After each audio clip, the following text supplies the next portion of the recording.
Muri yeZimbabwe aiwa nyaya job scala yazonetsa manje, nyaya job scala yazotendedza vanhu musoro. Nori pane munhu anouya achisvora majudges nemalawyer achiti aiwa muZimbabwe magara mune vanhu vari muprofession yemalawyers uye each and every year pane vanhu vanograduata vachiita malawyer asi havasi kuidentify the root cause of this issue, vasakwanisi kuiresolva. Sasa tapinda munyaya iyi nokurudzira chibva wasubscribe wolike utina on the bell icon torambochiona maupdates anokupa pano paZim News Live. Satikona kuti anonzi Jacob Ngarivhume anouya achiti how many trained lawyers do we have in Zimbabwe? How many new lawyers are entering the profession each and every year? You tell me we cannot identify the root cause of this lawfare in the country.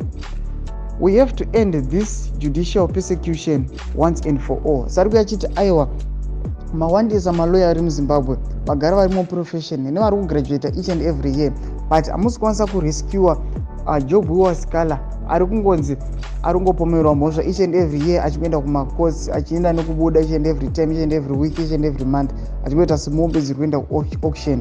Ndo madescribero avari kuita. Saka muri yeZimbabwe vari vachiti aiwa we have to identify the root cause of this tive taenda judicial persecution yezvinhu izvi kuti vanhu vasaramba vachidzvinyirirwa. Vari vachiti aiwa muZimbabwe we have to unite tinyasi kudefenda marights edu. Saka muri yeZimbabwe chibotudzai kuti munoti kudii pamusoro peidea yaunziwa nemukomana uyo anonzi Jacob Ngarivhume, kuti mungotiudza kuti munoti kudii pamusoro penyaya iyi. Pinda mucomment section medu mutiudze mafungiro enyu. Aiwa muchisubscribe kuleka pachena kutina on the bell icon. Tambochiona updates andokupa pano paZim News Live.